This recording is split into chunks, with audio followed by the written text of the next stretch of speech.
How should you handle DFS in week number 4 on the main slate in fantasy football? What are the takeaways from the Thursday night game between the Jaguars and Bengals? And what are the injury updates you need to know? It's time to wrap up the week here on Locked On Fantasy Football. You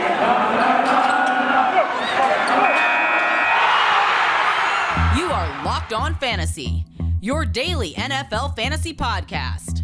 Part of the Locked On Podcast Network, your team every day.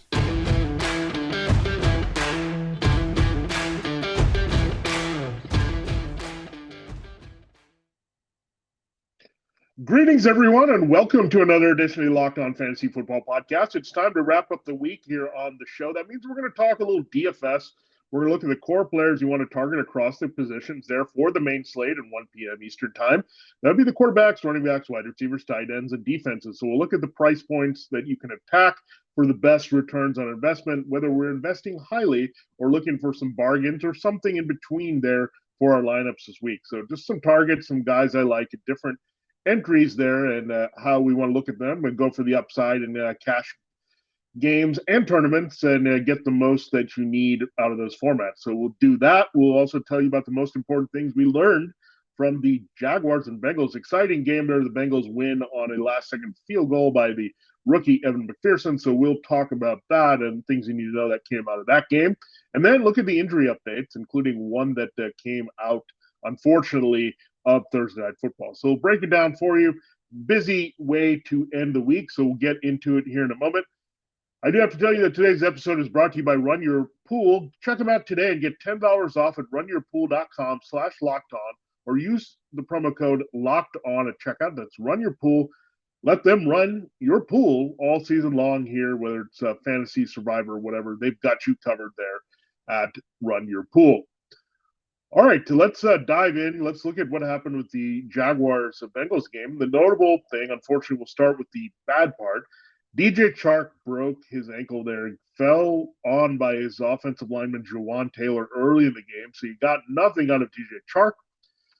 The pivot immediately went to a lot of Laviska Shenault in the short passing game. They also got him a deep shot, a 50-yard play downfield, the longest there that Shenault has made. And then we had Trevor Lawrence connect as well. So clearly feel comfortable about him as the speedy, deep threat with the quickness there to stretch the field. Marvin Jones, a very quiet night. They also started using a lot of their tight ends.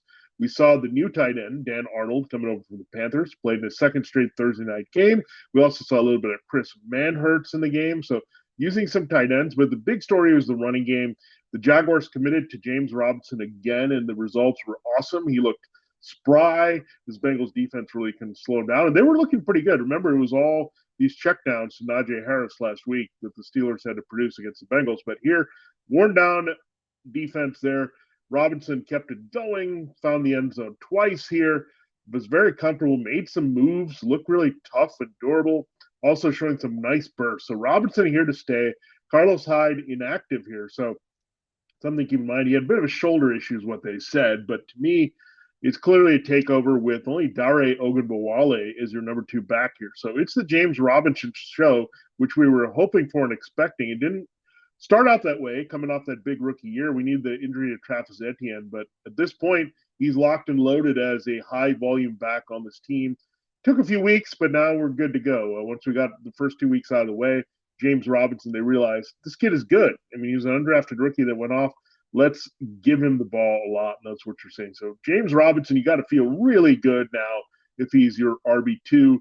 Chark, you're going to be feeling really bad if you're wide receiver 3 guy that needs some help there, or gal. And you look at Shenault, I mean, he might be available. Some might have dropped him in their leagues, and he's out there, but he's going to be the pivot here in the usage with Marvin Jones without Laviska Shenault. So in a lot of these situations, you want the 2 receivers to emerge from 3.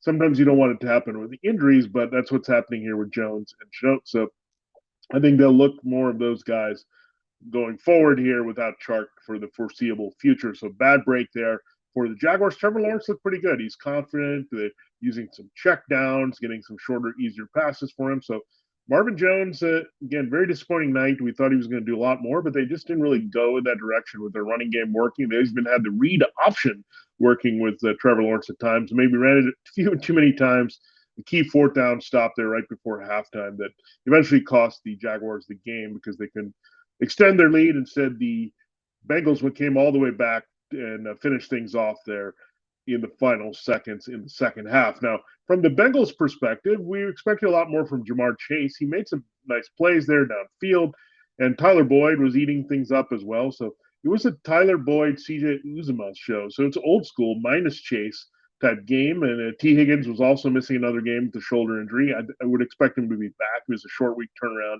from the Steelers game, which Higgins also missed. But there was that kind of game. I think the Jaguars were trying to protect against the big play. Their secondary was undergoing transition here with that C.J. Henderson. A lot of young guys back there, including Trey Herndon and Tyson Campbell, trying to protect those guys, maybe not giving them the big play. And good job by Joe Burrow to kind of go away from that, to hand off to Joe Mixon, who found the end zone in this game, and Burrow getting the ball to C.J. Uzomah for the other 2 touchdowns in this one. So would I go chasing this box score? I think it's a product of this matchup, but a reminder that he was a key target before he went down with that nasty injury there. Remember, it happened against the Browns, also on Thursday Night Football last year, where Uzomah was getting open. Uzama, however you want to say it. He's a very good blocker, underrated player in the pass game when needed. That was the thing. I think they had to pivot that way without Higgins. They really want to be an 11 personnel team and really take advantage of that. But out of necessity, they worked the middle of the field. So Boyd seemed to be always open. He ate up his matchup inside. They just forgot about Uzomah, maybe protecting against the big play against Chase, and that's what we saw. Chase, solid game in half and full point PPR. A little disappointing that he didn't continue his touchdown streak. But again, when you get the tight end and running back involved and the slot receiver, it's going to be a quiet night for your big play rookie, and that's what happened. The bottom line, the Bengals won the game. They like to change pace, and it wasn't completely a Chase zero here. He was very much involved, didn't crack through to that 100-yard barrier or score, but we know that happens with wide receivers. They tend to be hot in really some games, and are they going to be solid in some games? And that's what you're looking for. When they're not lighting it up, are they going to be solid for you like a number one receiver might be? And Chase certainly was that in the game last night. But yeah, Bengals offense hums along. They're 3-1. The Jaguars showing some better signs here, but still 0-4. But we like at least they're taking care of Robinson now and giving him the touches that they said they would, and a good on Urban Meyer to get on Darrell Bevel to get this guy the ball. Now let's pivot from the quarterback's performances in that game. And we had Trevor Lawrence had the good game overall, but Joe Burrow was a little bit better for fantasy there. Let's move on to the quarterbacks on the main slate on Sunday. The first target point I'm looking at is Russell Wilson at 7,100 and Jalen Hurts at 6,900 DraftKings. You bump up Russ to 77 there on FanDuel, 79 for Hurts. So I think this is an easy call here. Going to be pretty high volume in either game here. Seahawks should exploit that 49ers secondary pretty badly here this week, and they've been giving up a lot of big plays downfield. So I think you look at it, Hurts is a cheaper guy in DraftKings by 200. Russ is the cheaper guy in FanDuel by 200. A little bit more. We know the price differential based on the salary cap bump. Yeah, that's where I'm going this week because we can get a little bit of running, especially with Hurts. We know that's a big part of his game. But Russ can get it done through the air. Again, 49ers secondary are just really banged up. This week, Tawan Williams and Josh Norman are really struggling to stay healthy here. The Seahawks offensive line playing pretty well. No Gerald Everett this week, so you'd expect old school thrown downfield this week to a lot of DK Metcalf. So, yeah, I like Russ and Hurts. I mean, Wilson just by the matchup, Hurts by the volume alone against Patrick Mahomes. And the Chiefs are not the best at handling athletic running quarterbacks either. So, a lot of good options there, but that's where I'm starting. I'm not going to go high end with these quarterbacks this week when I feel like I can get high end production from either Wilson or Hurts at that price point. Now, dropping down a tier here is Baker Mayfield and Kirk Cousins in the same game. Baker's a cheaper one, 6,200 on DraftKings, 7,300 on FanDuel. Kirk Cousins, 6,400 on DraftKings, 7,500 on FanDuel. So not a lot of price difference there, just who you prefer, how you can fit in the lineup, where you want to make your stack here. Are you looking for a Cousins, Jefferson, or Adam Thielen stack? You could go for that with Cousins. Mayfield, I think there's an interesting stack you can make with him. We'll talk about that later when we get to wide receivers. But yeah, I like the price points here. I think Mayfield has his best, most productive game of the season. This is going to be a high-scoring affair between these two teams. Kevin Stefanski coming back to Minnesota. These teams are just going to know each other, play the offense well. Just a slight favorite line in favor of the Browns here, -2 on the road. So we're expecting a lot of points here from this one. And I want to invest in the quarterbacks as much as I can in different leagues and lineups. You can experiment with getting Mayfield in a few and Cousins in a few. Definitely is a good way to go this week. Now, going even lower in another sneaky shootout of the week, I think it's the Washington-Atlanta game for sure. Taylor Heineke is only 5,900 there on DraftKings, 7,400 on FanDuel, so you can save even more here if you drop to that level, if you can trust Taylor Heineke, but I like his receivers to get the job done. I also like Matt Ryan. I mean, look at the bargain for Matt Ryan. The Washington football team defense, they could have some sacks here, but they're on the road. Their effort hasn't been really good. Their pass defense is questionable. We saw them give up the big game to Josh Allen, but you're not looking for Josh Allen's type numbers here. In a cash game, you could probably get enough from Matt Ryan return on investment there at 5,400 and 6,700 respectively with his prices. So keep that in mind. You have to look for the bargain. There's always one every week there that's an underpriced player, maybe underperforming, and the public may be off him, and they just know there's a bad connotation. So a lot of people may not be into that player. So you're looking for that value. I think Heineke and Ryan not coming off the best games. You're going to look there for some value here. So start with Wilson and Hurts. If you want to spend a little less at quarterback, go to that Mayfield's Cousins shootout. Want to even spend even less, go to Heineke and Ryan and their shootout in Georgia. All right, so we took care of the takeaways from Thursday Night Football. We got the quarterback price points we want to attack here in DFS, whether it's DraftKings or FanDuel, whatever games we're playing this week. We do have to get into the running backs, wide receivers, and defenses that we're going to check out here this week. So we'll do that in our next two segments, and then we'll close looking at the injury updates you need to know for the rest of the weekend. Hey, fantasy football fans, this is Vinnie Iyer with an incredible app everyone who needs and buys gas needs to know about.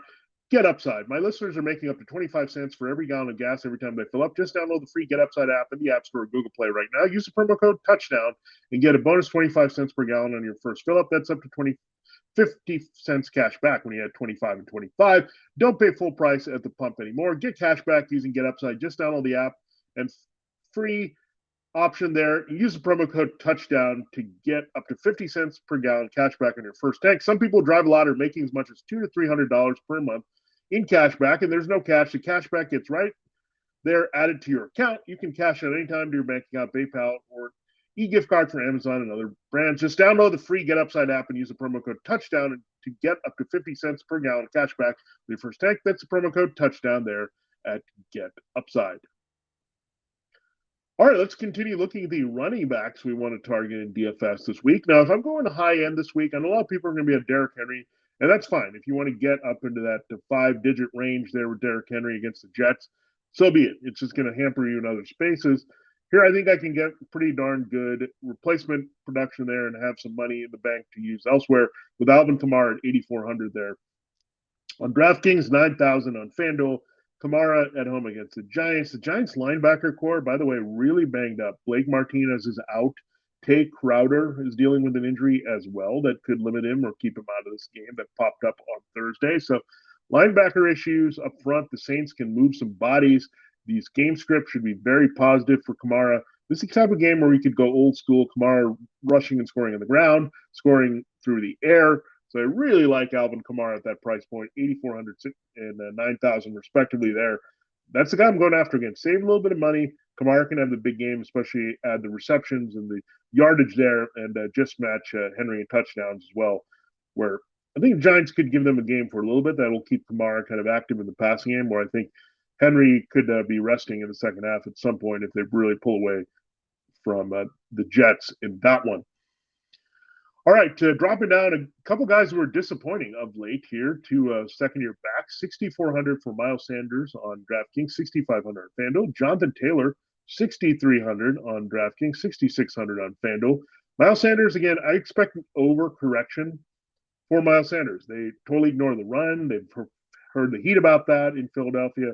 When the game was close, didn't feed Sanders the ball at all. They relied a lot on Hurts' running, but you do run the Chiefs. We saw the get-well game for Clyde Edwards-Helaire, another second-year back last week there for the Chiefs. This time it's the flip side of this against the Chiefs as Miles Sanders gets going here this week. So, yeah, so disappointing backs is an opportunity for us to find some value. Miles Sanders can give it to us. I think he gets a long touchdown run in this game. I think the Chiefs are vulnerable enough there that that's going to help his production. They'll get him involved in the pass game a little bit more than they have. Again, it's imperative to correct this. We know the Eagles will do that more. This happened a lot last year where they seemed to forget about Miles Sanders with the old coaching staff. And then all of a sudden they would get going with him. So he's a talent. Let's get him the ball. Same thing with Jonathan Taylor. He's been playing around half the snaps or less here for the Colts. So that's not good. Let's get him going. This is a game script positive game against the Dolphins. They're not going to be blown out, or the Dolphins are not going to pull away in this one. They're going to keep it close. They have a chance to win it here. So Jonathan Taylor bounce back game. He's playing through a bit of a knee issue, but should be fine for this game. We want to see less of Nyheim Hines, so maybe no checkdowns to Hines, maybe a lot more active receiving role for Jonathan Taylor like we saw early in the season. They got to get him involved. You got to get a win here. They're 0-3, and Taylor's the key to that. So, again, you have to anticipate what coaches are going to do to reverse the course of things that happened last week, and Sanders and Taylor are a perfect example.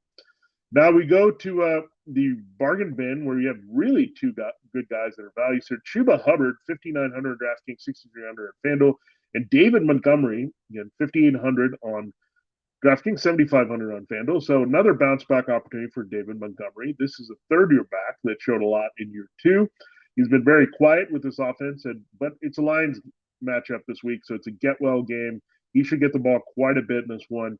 So, yeah, at 5,800, I mean, you can mix him with Taylor or Sanders. It's a pretty good value here and save the money unless you want to go Kamara. Then you go cheap with one of these backs. That's fine as well there. But Chuba Hubbard is going to get a regular role. Royce Freeman has a little bit of a role behind him as they replace Christian McCaffrey. But pretty much it's going to be Hubbard getting the key touches here. We saw him get involved in the passing game as well in that first stint, extended action against Houston. Montgomery has done really well against the Lions in the past, so that's really nice to see. So we're going to see some good value in these matchups against Dallas and Detroit for Hubbard and Montgomery. So a lot of good targets there at running back. Let's pivot to wide receiver. The stack you want to make with Russell Wilson. Tyler Lockett, by the way, a little banged up with a hip injury. So look at Metcalf game. Could be really a big Metcalf game. On the outside, we saw the 49ers really struggle with Devontae Adams last week, 7,200 on DraftKings, 77 on FanDuel. So easy stack there. You want to go a little bit cheap and pay up stack. There you can look at Taylor Heineke and Terry McLaurin, 6,900 DraftKings, 7,100 on FanDuel. Not necessarily recommending a Justin Fields stack, but if we go a little bit lower, there's two guys I really like for their price points here. Allen Robinson, 5,800 there on DraftKings, 6,400 on FanDuel. Odell Beckham Jr., 5,800 DraftKings, 6,600 on FanDuel. Allen Robinson, great matchup against that Lions secondary minus Jeffrey Okudah. It's time to get him going as well. So get well game for Monty, get well game for A-Rob in this one. Love it. I think Justin Fields, we'll see about the starting decision here between him and Andy Dalton. I would still suspect it's Fields, but a little bit of intrigue there. But I think that actually helps Robinson and Montgomery if that's the decision here at home. Much more comfortable environment against a much weaker defense here for Fields to have the bounce back and be solid here. And shows really true flashes here that he can be a special quarterback in this league for a long time. Odell Beckham Jr., this Vikings secondary is terrible. Right now, Patrick Peterson is slow. You have Brashad Breeland giving up a lot of plays. This is an OBJ breakout game situation here for me. So I want him to get in as many lineups as possible at that price point, 1,500 DraftKings, 6,600 FanDuel. Yeah, these two are very good. And again, disappointing players that can turn things around.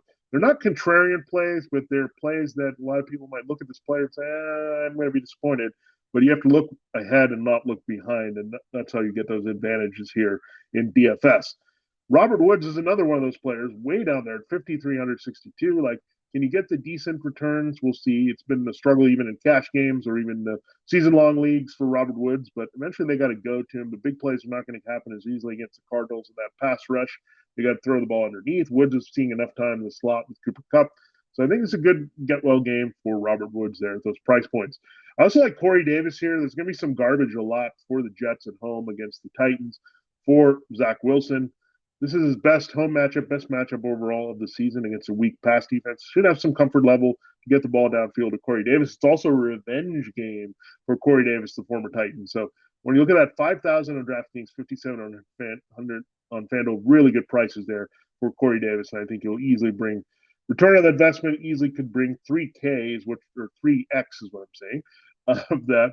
So 3X would be 15K in the return there. So 15 points we're looking for Corey Davis. I think we'll get that. And that's what you're looking for in those tournament formats. At tight end, let's look at our main man, is Travis Kelsey. If you want to pay up for Travis Kelsey, by all means, do it. 8,100 on DraftKings, 8,200 on FanDuel. He's the guy I'm going to pay up for this week. We know what the Eagles did against the tight end last week, allowed Dalton Schultz to score twice. It's been the Kelsey show. I think they'll still continue to play deep coverage there to protect against a big play with Tyreek Hill. A lot of Travis Kelsey, more Kelsey smash here in this week. Then we go to that game we talked about, Falcons-Washington. Kyle Pitts, 5,000 on DraftKings, 1,500 on FanDuel, and Logan Thomas right behind him and right there with him on those sites, 4,900 on DraftKings, 1,500 on FanDuel. So I'm going to take the $100 savings and lean towards Logan Thomas there on DK and go to Kyle Pitts there on FanDuel. Again, these guys are going to be involved. They're key targets in their offense. I expect multiple touchdowns from Heineke and Ryan, so that's what you see play out here. Finally, the last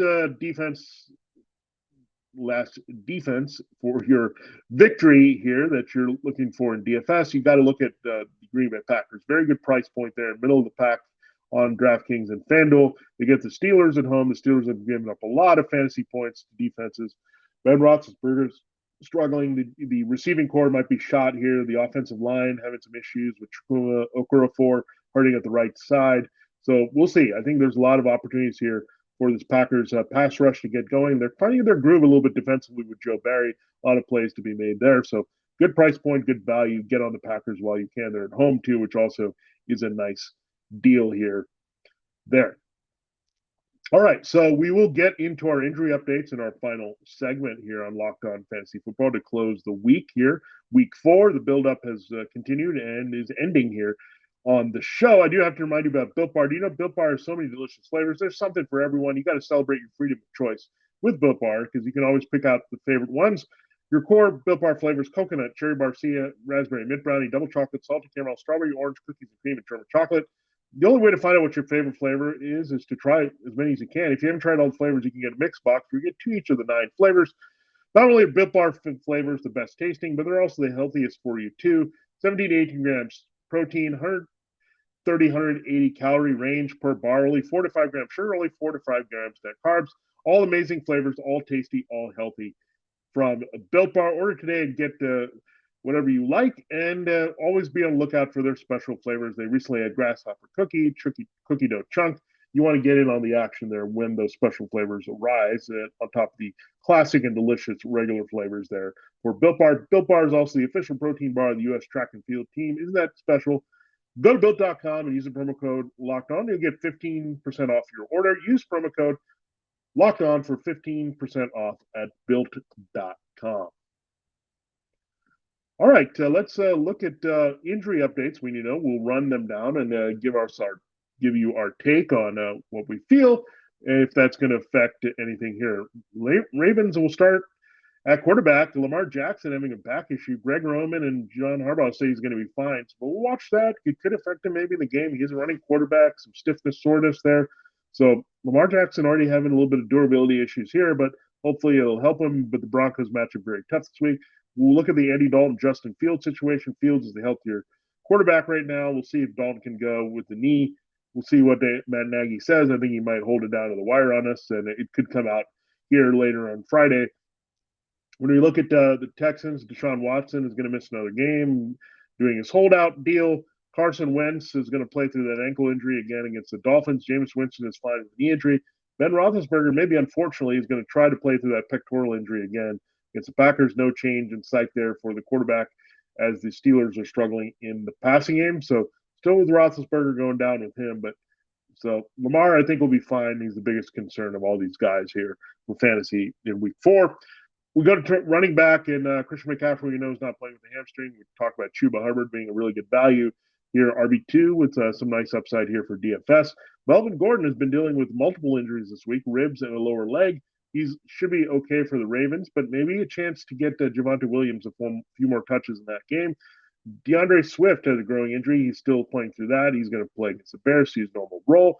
Aaron Jones has been limited here early in the week for the Packers with an ankle injury. We also had A.J. Dillon dealing with a back issue, but I expect this deal will be okay. I think Dillon might be a little bit more hurting than Jones here, so Jones could get a regular workload. Then some. We talked about Jonathan Taylor, a knee issue. He's been limited in practice, but he should be good to go. Josh Jacobs could return from his ankle injury for the Raiders and play against the Chargers. So Peyton Barber, truthers or own managers, you might have to make a pivot here, knowing that Jacobs could return there on Monday night. If he's ruled out, if he's still struggling with the contact, then Barber is the play there over Kenyon Drake. Darrell Henderson could return. He's been limited for 2 straight days with his ribs injury. That cost him week 3. We'll see if he goes. If not, Sonny Michel is a better play. But they both go against the Cardinals. Tough to recommend one high there, especially the way Michel has played in Henderson's place. Dalvin Cook has been limited for 2 days with his ankle injury. He should be back against the Browns. James White has that hip subluxation, and he's not going to play for the Patriots. We know that. So maybe a little bit more J.J. Taylor, a little Damian Harris extra in the pass game. We'll see how it works. That tough matchup against the Buccaneers, their run defense and their linebackers. Saquon Barkley limited for second day, but ready for a regular role against the Saints. Elijah Mitchell has been trying to play with that shoulder injury, but we'll see. It could be a game-time decision there for that game, or they can pivot to Trey Sermon. Rashad Penny not going to play in that same game against the 49ers, so more of Chris Carson show. Giovanni Bernard probably is going to be ruled out here for the Buccaneers. So what they said is more Leonard Fournette potentially because he's the receiving back over Ronald Jones. I don't know if they're going to need too much hurry-up back action in that game, so keep that in mind. So it could be a little bit more Fournette cleaning up there at the end of the game.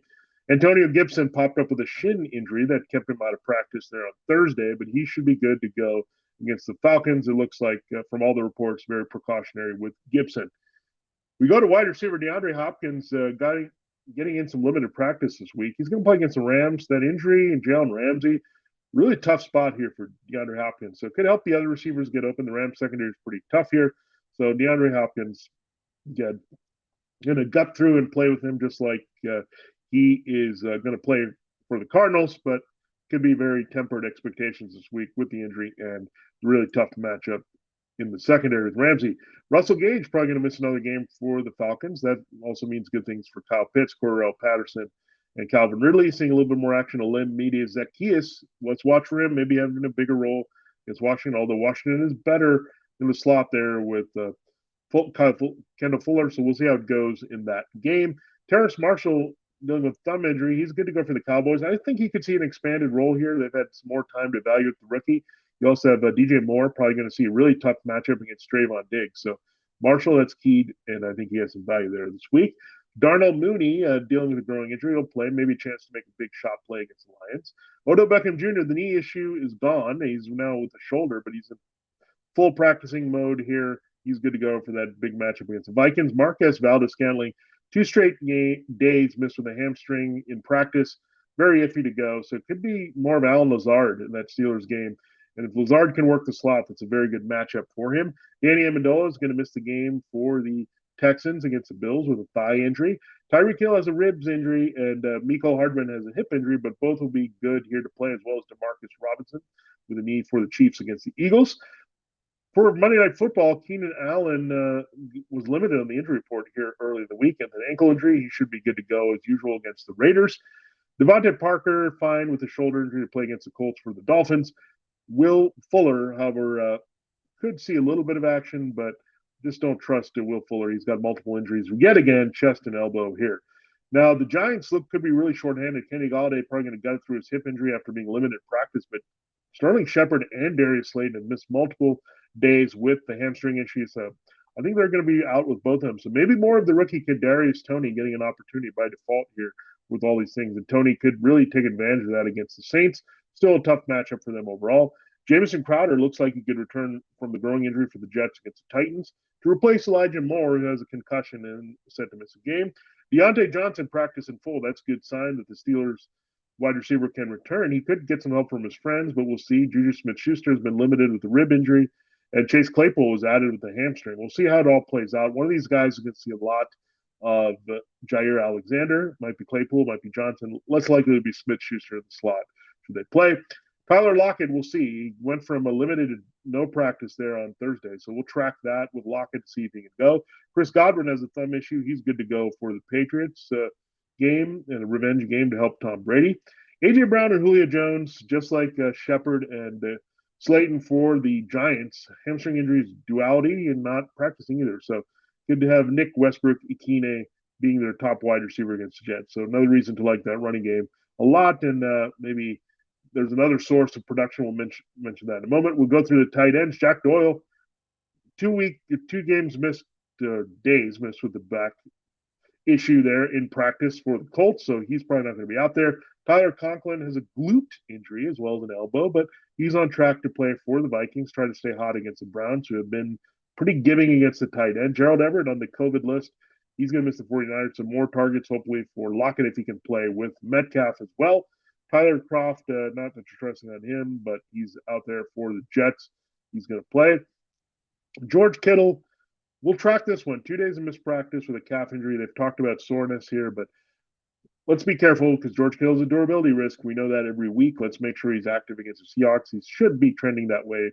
I think he could use more rest during the week. Anyway, Rob Gronkowski has missed 2 practices with a ribs injury. He's going to get it out. It's a Patriots revenge game. He could see more limited snap count this week, but he's still going to get the key counts there to make the big plays, especially in the red zone against his former team. We have Tennessee Titans getting help when they need it. Anthony Firkser looks like he's going to return from his knee injury with 2 full days of practices. They need him badly with the wide receiver situation. So I think a lot of 12 personnel is going to happen for the Titans. He's multiple backs as well to make up for the loss of those guys this week. And if you're looking for a kicker, Greg Joseph may not be the guy to go to, even though there'll be a lot of points against the Browns. The Vikings' former Browns kicker has a right hip injury and could miss the game there for Minnesota. All right, that wraps up our look at the injury updates here. So comprehensive final day of podcasting here on Locked On Fantasy Football. Betting on the NFL doesn't have to be a guessing game if you listen to the new Locked On Bets podcast hosted by your boy Q and a handicapping expert Lee Sterling. Get daily picks, blowout specials, wrong team favorite picks, and Lee Sterling's lock of the day. Follow Locked On Bets podcast brought to you by betonline.ag, wherever you get your podcast. That wraps up this edition of Locked On Fantasy Football and this week of shows. Good luck in all your games this week. May your fantasy football dreams come true with all your scoring and players all throughout. We'll catch you Monday with Roundup Monday, give you the most important takeaways from what we saw on the weekend. Have a great weekend, everyone, and enjoy all the games, college and pro, and rest up and, most important, win your games.